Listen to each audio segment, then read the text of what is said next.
Meaning of Edward V. Edward V. Edward V. Edward V. Edward V.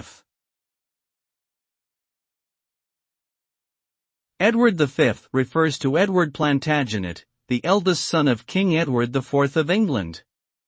He was only 12 years old when he and his younger brother, Richard, were imprisoned in the Tower of London by their uncle, the Duke of Gloucester.